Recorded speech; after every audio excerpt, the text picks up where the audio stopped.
Сейчас на обед кашу и эти самые оладьи. И хватит. На вечер борщ, что ли, сварить? Если кашу доедите, могу борщ сварить. Это что такое?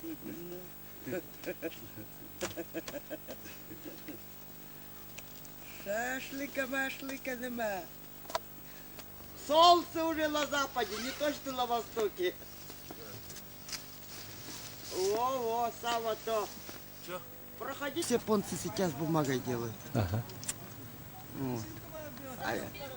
А он даже дорогую краску, вот последнее изобретение. Они вот исписанную бумагу краску стирают. Давай, на шаг. Уйди. Как поднимать будете? Чтобы голова была выше. Наоборот, чтобы нога была выше. Травма где? Нога же выше, вы чё? А вы что, двое это не А ты что стоишь тут? Ну помогай. Могу чуть-чуть. Подождите, я... Нога, вот нога. Что? Подожди. С ногой что надо сделать? Ее надо зафиксировать, чтобы она не двигалась. Она и так зафиксирована. Сейчас вот когда вот ты понесешь ногу. Поднять надо. Ну подложить, наверное, надо что-то. Да. Ну хоть бревнышко подложите или веточку. Поднимай свою лапу.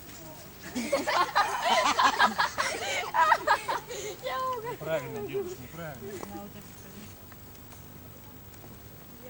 Ты положи ногу, ты вот так вот все.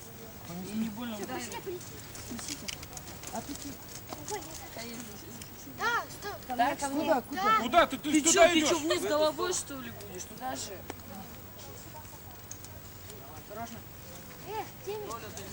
Ой, ребята, я вам сейчас цирк из леса. Один. Наказание.